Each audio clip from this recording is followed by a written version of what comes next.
और दूसरी दुआ, हकीम साहब ने कहा और मंजर बदल गया। ये मेरा घर था। मिटे मिटे नकूश नुमाया होने लगे। अम्मी जान नजर आईं, जाए नमाज पर खामोश बैठी हला में घूर रही थीं। ज़बान खामोश थी लेकिन आंखें बोल रही थीं, और बोलती आंखों का हर लफ्ज समझ आ रहा था। माबूदे अजीम ने यूं तो सारी कायनात को जर्रे जर्रे से सजाया है। जो कुछ उसने इस कायनात को बख्शा है उसकी तफसील कायनात के आखिरी दिन तक नहीं जानी जा सकती। इंसान लाखों बार पैदा होकर लाखों साल की जिंदगी भी पा ले, तब भी मालिके दो जहां की नेमतों के बारे में नहीं जान पाएगा। लेकिन सारी नेमतों को समेटकर उसने एक वजूद तख्लीक किया और उसे माँ का नाम दे दिया। अगर इन तमाम नेमतों को देखना और जानना चाहो तो एक बार पूरी अकीदत, पूरे एतमाद से माँ को देख लो। यही वजूद कायनात है, यही कायनात है। इन आंखों को देखो, इनमें दुआ है। मेरे पूरे बदन पर कपकपी तारी हो गई, आंखें उबलने के लिए तैयार हो गईं। तभी हकीम साहब की आवाज़ दोबारा उभरी, मेरी टोपी दे दे भाई। बाइस्कोप ख़त्म। मैंने लरजते हाथों से टोपी उतारी और हकीम साहब ने हाथ बढ़ाकर उसे ले लिया। कोशिश के बावजूद मेरे आंसू नहीं रुके और मैं रोता रहा। अम्मी की आंखों की बेबसी मेरा कलेजा चीर रही थी। कमरे में गहरी खामोशी तारी थी। खासी देर इसी तरह गुजर गई। हकीम साहब भी कुछ नहीं बोले। तबीयत कुछ संभली तो मैंने हकीम साहब को पुकारा, लेकिन उनकी तरफ से कोई जवाब नहीं मिला। मैंने उन्हें कमरे में, फिर वॉशरूम में, हर जगह देखा, नजर नहीं आए। शायद बाहर निकल गए थे। जब बहुत ज्यादा वक्त गुजर गया तो मैंने बाहर निकलकर उन्हें तलाश किया। वो नहीं मिले। मेरा दिल धक से रह गया। वो रात को भी वापस नहीं आए, दूसरे दिन सुबह को भी, और फिर पूरा दिन। फिर 3 दिन बाद मैं मायूस हो गया। जहां मीना का घर था वहां जाकर भी देखा, वहां भी नहीं थे। हकीम साहब शायद मुझे छोड़ गए थे। उनका और मेरा साथ इतना ही था। सख्त उलझन का शिकार हो गया। अब क्या करूं? भूरिया चरण मुझे कलकत्ता आने से क्यों रोक रहा था? ऐसी क्या वजह थी? इस खास बात की तलाश में सड़कों पर निकल आया। कलकत्ता एक बहुत ही गुंजलक और बड़ी आबादी का शहर है। हर तरफ सड़कों पर हाथ रक्शे, साइकिल रक्शे और घोड़े वाले तांगे। हर सड़क पर बेपनाह रश। मैं देर तक घूमता रहा। फिर अचानक मैंने एक लड़की को अपनी तरफ आते हुए देखा। वो मेरी ही तरफ मुतवज्जे थी। मैं चौंक कर रुक गया। गहरी आबनूसी रंगत, तीखे नकूश, शरबती आंखें, बेहद सिहरंगीज और पुरकशिश लग रही थी। मेरे करीब आकर वो बड़े दिलकश अंदाज में मुस्कुराई और बोली, मेरा नाम काली है। मेरी समझ में कुछ नहीं आया। मैं खाली खाली नजरों से उसे देखने लगा। वो मुस्कुरा रही थी और उसकी सिहरंगीज आंखें मुझ पर जमी हुई थीं। फिर अचानक मेरे जहन को करंट लगा। काली कलकत्ते वाली और मैं कलकत्ते में। किसी का संदेश लाई हूं आपके लिए, उसने शीरीं लहजे में कहा। कौन हैं आप? कैसा संदेश? मैंने संभल कर कहा, एक पवित्र आत्मा जो आपसे मिलना चाहती है। आपको कोई गलत फहमी हुई, मैं आपको नहीं जानता। जानते हैं महाराज, पूरी बात मेरे घर चलकर हो जाएगी। आइए। ए तांगे वाले। उसने पास से गुजरने वाले तांगे वाले को रोका और तांगा रुक गया। वो मुझे देखने लगी, फिर बोली, आपकी महानता को मैं जानती हूँ। मुझे पता है कि आप किसी से डरते नहीं, पर इस समय आपका डर मेरी समझ में नहीं आ रहा। चलिए, आपकी खुशी भी पूरी कर दी जाए, मैंने कहा और तांगे में सवार हो गया। काली कंडल चलो, लड़की ने तांगे वाले से कहा और तांगे वाले ने तांगा आगे बढ़ा दिया। आप काली के नाम से डर गए थे शायद। ये काली रानी की जन्म भूमि है। यहाँ हर तीसरी लड़की का नाम काली है। डरने की जरूरत नहीं। अब मैं मुतमईन हो गया। किसी अजनबी शहर में एक खूबसूरत लड़की अगर किसी को साथ चलने की पेशकश करे तो बुरे ख्यालात दिल में जन्म लेते हैं, लेकिन अब अंदाजा हो गया था कि ये कोई और ही खेल है। रास्ते में बहुत से ख्यालात दिल में आ रहे थे। भूरिया चरण मुझे कलकत्ते आने से रोकना चाहता था। जरूर इसकी कोई खास वजह थी। रास्ते तय होते रहे और फिर तांगा एक जगह रुक गया। उसने खुद ही तांगे वाले को पैसे दिए और बड़े प्यार से मुझे साथ आने का इशारा किया। हम पैदल चल पड़े। खासे फासले पर काली नवास नजर आ रहा था, यानी काली का मंदिर। रास्ते बड़े गलीज थे। कभी कोई गाय सामने आ जाती और कभी कोई ठेला। हर तरफ धोती बरदार नजर आ रहे थे। काली के मंदिर के सामने बकारियों की फौज मौजूद थी। मर्द, औरतें, बच्चे इंतहाई गंदे और करीह नजर आ रहे थे। मंदिर की इमारत बेहद पुरानी लेकिन बहुत वसी और अरीज थी। मगर सामने के रुख पर सुनहरे और नकरई कल्स नजर आ रहे थे, सोने और चांदी के कल्स। हम आगे बढ़े तो बकारी भर्रा मारकर हमारी तरफ लपके, लेकिन फिर एकदम रुक गए। उनके चेहरे खौफ से सुकड़ गए थे। काली संजीदगी से उन्हें देख रही थी। वो आगे बढ़ी तो बकारी दोनों सिमत हट गए। हम उनके दरमियान से गुजरकर आगे बढ़ गए। आखिरकार हम मंदिर में दाखिल हुए। अंदर भी खासी भीड़ थी। हर तरफ कुर्बानी की गिलाजत बिखरी हुई थी। काली मुझे लेकर आगे बढ़ी और फिर अंदरूनी हिस्से में पहुंच गई। अंदर नीम तारीक माहौल था। यहाँ मुझे काली का असल मुजस्मा नजर आया, दुनिया की भयानक तरीन तख्लीक। यह सुनहरी मुजस्मा 4 फुट ऊंचा था, कई आंखें और बहुत से हाथ, खुला हुआ मुंह और बाहर लटकती अंगारे की तरह लाल जुबान। मैंने उसे देखा और फिर काली की तरफ। वो सर्द निगाहों से उस मुजस्मे को देख रही थी। फिर मुझे एक अजीब सा एहसास हुआ। हर तरफ खामोशी फैलती जा रही थी, एक अजीब सी खामोशी, जैसे बेशुमार लोग यहाँ से चले गए हों। मैंने एक बार फिर लड़की की तरफ देखा। वो पथराई हुई खड़ी थी, लग रहा था जैसे सो गई हो। फिर वो चंद कदम आगे बढ़ी और काली के मुजस्मे के पास जाकर खड़ी हुई। उसके मुंह से चंद नामानूस अल्फाज निकले और फजा में सफेद धुआं बुलंद होने लगा। धुएं में बड़ी तेजी थी, आंखों में मिर्चें लगने लगीं। मैंने दोनों हाथ आंखों पर रख लिए। ऐसा सिर्फ चंद मिनट हुआ, फिर एकदम ठंडक महसूस हुई। मैंने आंखों से हाथ हटा लिए, फिर एकदम हैरान हो गया। मंदिर की शक्ल बदल गई थी। वो भयानक मुजस्मा अब वहां मौजूद नहीं था, बल्कि उसकी जगह एक ज़रनिगार तख्त नजर आ रहा था और उस पर वही लड़की नजर आ रही थी, लेकिन बड़ी शान के साथ। तख्त के साथ कई पुजारी योगा के अंदाज में बैठे हुए थे। काली के चेहरे पर जलाल नजर आ रहा था। उसने एक बार फिर नामानूस जुबान में कुछ कहा और कहीं दूर से आवाज आई, जय महाकाली। काली के इर्द गिर्द बैठे पुजारियों ने बुलंद आवाज में इन अल्फाज को दोहराया। तब काली की आवाज उभरी, भूरिया चमार को लाओ। मैं चूक पड़ा। भूरिया चमार, यकीनन भूरिया चरण को कहा गया था। मेरी निगाहें मंदिर में बदले हुए इस माहौल का बड़ी दिलचस्पी से जायजा ले रही थी। कुछ दूर कोई तहरीक महसूस हुई, फिर कुछ लोग नजर आए जिनके दरमियान भूरिया चरण था। उस वक्त उसके निचले बदन पर सिर्फ छोटी सी धोती थी। उसके चेहरे पर खौफ नजर आ रहा था। उसे लाने वाले करीब आ गए और उसे काली के सामने खड़ा कर दिया गया। मैंने भूरिया के बदन में थरथरी दौड़ते देखी। वो सहमी नजरों से काली को देख रहा था। कहा था तुझसे उस समय चमार की औलाद कि बड़ाई बड़ों को मिलती है, नीच हमेशा नीच रहते हैं। मना किया था कि ये तपस्या ना कर। झूठ कहा था हमने हार कब मानी है काली मैया। भूरिया चरम मनमनाया। कितना बदनाम कर दिया तूने काली पंथ को, कितनी बार जूते खाए हैं इस मलीज से। उसने मेरी तरफ इशारा करके कहा और मैं हैरत से काली को देखने लगा। उस वक्त उसकी आंखों में मेरे लिए शदीद नफरत थी। क्या बिगाड़ लिया तूने इसके पिता का और क्या बिगाड़ लिया तूने इसका। मगर यही हमारा काम करेगा काली मैया, भूरिया चरण बोला। बेशरम है तू। शंका होकर इसका कुछ नहीं बिगाड़ सका, बल्कि इसके हाथों लूला लंगड़ा होकर भीख मांगता रहा। सारे काल नगर में तुझ पर थू थू हो रही है। तूने खंडोला बनने के लिए पहला काम ही गलत किया। देख ले, ये काली नवास आ गया है। तू इसे यहां आने से नहीं रोक सका।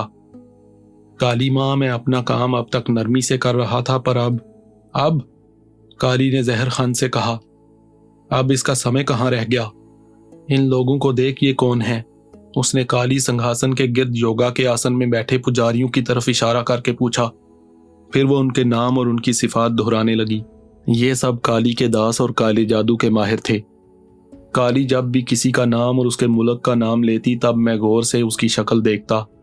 इससे पहले मैंने इन पर गौर नहीं किया था। उनका ताल्लुक कई मुल्कों से था। ये सब तेरे लिए आए हैं। इन सब ने तेरे बारे में फैसला किया है। कैसा फैसला? तू जानता है भूरिया चरण, तू जानता है। भागा भागा फिरता रहा है कलकत्ते आने के डर से। तेरा अंत तो कहीं भी हो सकता था, पर तू जानता था कि तुझे सजा काली नवाज से ही मिलेगी। पर तू इतना नकम्मा निकला कि इसे यहां आने से रोक तक न सका। हम नकम्मे नहीं काली मैया, देख ले, ओदम मचा दिया था हमने हिंदुस्तान भर में। इतने जीवन भेंट किए कि धरती लाल हो गई। हाँ, मगर इसके पिता को अपने काम के लिए मजबूर नहीं कर सका। ये कौन सी कामयाबी थी तेरी? निर्दोष तो संसार में हर जगह मरते हैं। तूने कौन सा नया काम किया? तू नकम्मा है, नकम्मा है, नकम्मा है। सबका यही फैसला है कि तुझे काल पंथ से निकाल दिया जाए और तुझे इसे बदनाम करने की सजा दी जाए। ऐसा ना करो माँ, मैंने 2 जन्म झीले हैं, बड़े कष्ट उठाए हैं, दोबारा शंका शक्ति हासिल की है। नहीं, तेरे बारे में फैसला हो चुका है। क्या फैसला है माँ? भूरियाचरण का लहजा बदल गया। अब संसार को तेरी जरूरत नहीं। संसार की बात मत करो मैया। यूं कहो कि काल पंथ में हमारी जगह नहीं। नहीं, तुझे संसार से भी जाना होगा। तुम जानते हो काली मैया, शंका के 3 जन्म होते हैं। ये हमारा दूसरा जन्म है। तुम हमें सजा दो पर हम तीसरा जन्म लेंगे, और उस तीसरे जन्म में हम काली पंथ में नहीं गणेश्वरी ग्रंथ में चले जाएंगे। काली पंथ पर बहुत बुरा समय आ रहा है, भूरियाचरण ने खतरनाक लहजे में कहा।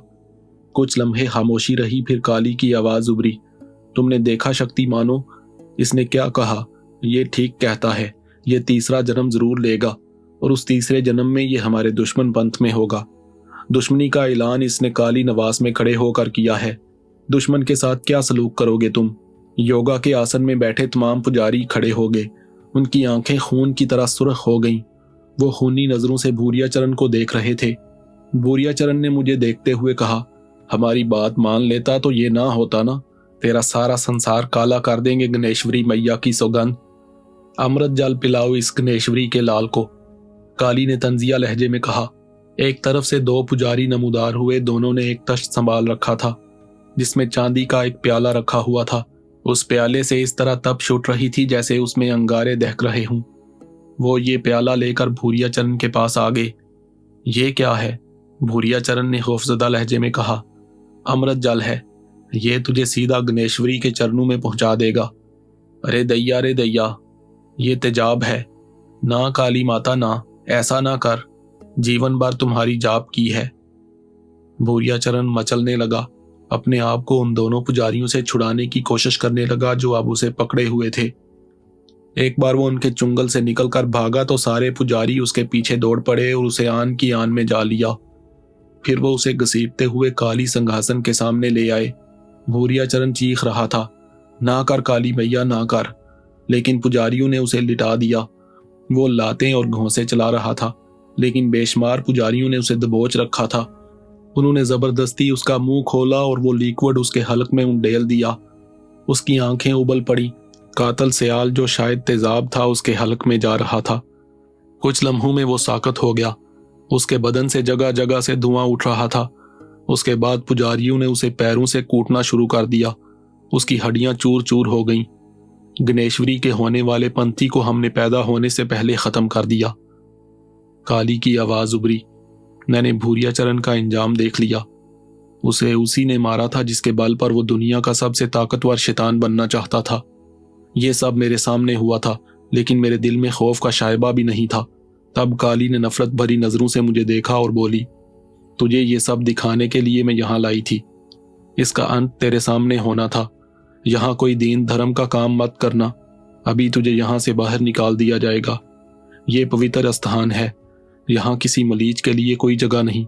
मैं हंसने लगा। तू घबरा रही है काली, अपने घर में होकर घबरा रही है। तू जिसे पवित्र स्थान कहती है, हम इसे एक इंतहाई गलीज और नापाक जगह तस्वर करते हैं। काले जादू का कोई धर्म नहीं होता। इसका बानी शैतान है और इसके पैरोकार शैतान के चेले जिनका कोई मजहब नहीं। भूरियाचरण खत्म हो गया, लेकिन मैं ये जानती हूं कि ऐसा तेरी वजह से हुआ। तू क्या समझता है मैं तुझे छोड़ दूंगी? जा, निकल जा यहां से। बाहर तेरे लिए नर्क तैयार है। जाऊं? मैंने मुस्कुराकर कहा। जिंगा सिरी, इसे दरवाजे से बाहर निकाल दो, काली ने कहा और तख्त से नीचे उतर गई। एक पुजारी ने कहा, आओ। मैं उसके साथ आगे बढ़ा और उस हालनुमा जगह से बाहर आ गया। बहुत से अजनबी रास्तों से गुजरकर जिन्हें मैंने यहां तक आते हुए नहीं देखा था बाहर निकल आया, लेकिन बाहर का मंजर बड़ा सनसनीखेज था। यूं लगता था जैसे डाकुओं के पूरे गिरोह से निपटने की तैयारियां हों। जहां तक निगाह जाती पुलिस के जवान नजर आ रहे थे। बेशुमार पुलिस वाले राइफलों से पोजीशन लिए मुस्तैद थे। मैंने हैरानी से ये मंजर देखा। मंदिर के दरवाजे से चंद गज दूर पुलिस के आला ओहदेदार नजर आ रहे थे। उनमें से एक भारी भरकम अफीसर जिसके हाथ में पिस्तौल नजर आ रहा था, मुझ पर पिस्तौल तान कर करख्त लहजे में कहा, डॉक्टर कामरान मसूद, तुम्हें हिरासत में लिया जाता है। किसी भी फरार होने की कोशिश पर तुम्हें फौरी हलाक कर दिया जाएगा। एक ही बात है, हलाक कर दें या हिरासत में ले लें, क्योंकि हिरासत में लेने के बाद भी आप यही अमल करेंगे। मैंने मुतमईन लहजे में कहा और हाथ आगे बढ़ा दिए। दूसरे अफसरान ने मेरे हाथों में हथकड़ियां डाल दी। आसपास के घरों से लोग ये तमाशा देख रहे थे। बहुत से लोग छतों पर चढ़े हुए थे। पुलिस के जवान सिमटने लगे। मैंने अपने जहन को आज़ाद छोड़ दिया। जो तमाशा मैंने काली नवाज के अंदर देखा था वही अभी तक दिमाग को चकराए हुए था। कुछ देर के लिए हवास का साथ छोड़ दिया। मुझे पुलिस हेडक्वार्टर लाया गया, लॉकअप किया गया, जहां मेरे पैरों में वजनी बेड़ियां डाल दी गईं। दूसरे ऐसे इंतजामात किए कि अगर मैं फरार होने की कोशिश करूं तो सारी इंतजामिया हरकत में आ जाए। लॉकअप में रात हो गई। जो कुछ मेरी आंखें देख रही थीं वो बड़ा खौफनाक था। ऐसा लगता था जैसे पुलिस की जान पर बनी हो कि मैं फरार ना हो जाऊं। और मैं सोच रहा था कि अब क्या होगा। भूरिया चरण के साथ जो कुछ हुआ था, क्या वो सब हकीकी था? क्या भूरिया चरण अचानक कहीं से नमूदार हो जाएगा? इसके अलावा अब मेरे साथ क्या होगा? वो सब कुछ तो अरसे से खत्म हो गया था, जिसके तहत मैं हर तरह की कैद से ऐसे निकल जाता था जैसे मक्खन से बाल। फिर हकीम साहब याद आए। कोई शक नहीं रहा कि उनका काम मुझे कलकत्ते तक पहुंचाना था। काम खत्म करके वो वापस चले गए। एक एक बात याद आई। बड़ी दिलचस्प शख्सियत के मालिक थे। उनकी कोई बात संजीदा नहीं थी। आलू के कबाब, नेती ताल, बॉलीवुड से दिलचस्पी, और फिर बम्बई में सिर्फ इसलिए आना कि मीना को उसके घर पहुंचा दें। रात गुजर गई। दूसरे दिन फिर उसी आला अफसर ने मुझसे मुलाकात की। मुझे लॉकअप से बाहर नहीं निकाला गया था, बल्कि वो खुद लॉकअप में आ गया। मेरा नाम बलराज गोस्वामी है मिस्टर कामरान। जी बलराज जी, मैंने कहा। एक बात बताएं, आपके बारे में सुना है कि जेल की हथकड़ियां या बेड़ियां आपके लिए कोई हैसियत नहीं रखती। फिर आपने हमारे लॉकअप में एक पुरसकून रात कैसे गुजार ली? आपकी मेहमान नवाजी मुझे अच्छी लगी है। आप जब तक मुझे यहाँ से नहीं निकालेंगे मैं कहीं नहीं जाऊंगा। ज़ाती तौर पर मैं आपसे बहुत मुतासर हूँ डॉक्टर कामरान, लेकिन कानून कानून है। आपकी गिरफ्तारी, आपकी निगरानी मेरा फर्ज है। मैं आपसे कोई दरखास्त नहीं करूंगा कि आप यहाँ से फरार होने की कोशिश ना करें। आप जो करना चाहें करें। मैं वो करूंगा जो दूसरे नहीं कर सके, यानी मैं आपको फरार होने से रोकूंगा। हमारे बीच ये दिलचस्प खेल होगा। अलबत्ता एक बात जरूर कहूंगा, आप ऐसी कोशिश ना करें। आखिर क्यों? मैंने दिलचस्पी से कहा। भगवान की सौगंध, ये शब्द अकीदत से कह रहा हूं। आपने फरार की कोशिश की और मेरे हाथों मारे गए तो मुझे जीवन भर अफसोस रहेगा, और अगर फरार होने में कामयाब हो गए तो मेरा सारा कैरियर तबाह हो जाएगा। बंगाल पुलिस में मेरा एक नाम है। मेरे पास कामयाबी के इतने मेडल्स हैं कि इन्हें गिनना मुश्किल हो जाए। आप अगर मेरे चुंगल से निकल गए तो मैं नौकरी छोड़ दूंगा। अरे गोस्वामी जी, अच्छा एक बात बताइए, क्या मेरे ऊपर यहीं कोलकाता में मुकदमा चलेगा? नहीं, दिल्ली में चलेगा। क्यों? ऐसे ही पूछ लिया था। एक बात कहूं? मैंने राजदारी से कहा और वो चौंक कर मुझे देखने लगा। क्या? मैं नहीं भागूंगा। बलराज अच्छा इंसान था। पुलिस हेडक्वार्टर के उस लॉकअप की निगरानी इतनी सख्त थी कि परिंदा भी पर न मार सके, लेकिन बलराज ने मेरे लिए बेहतरीन बंदोबस्त किया था। मुझे सब्जी वगैरह खाने को दी जाती, फल और चाय भी बाकायदगी से मिलते थे।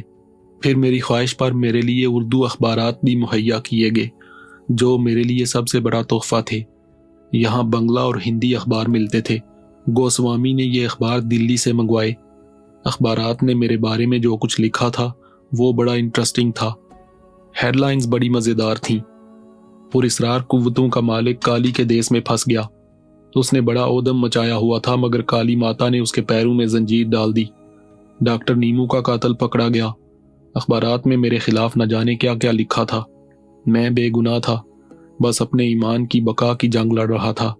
भूरिया चरण कुत्ते की मौत मारा गया था और अब मेरी तकदीर का फैसला होने वाला था।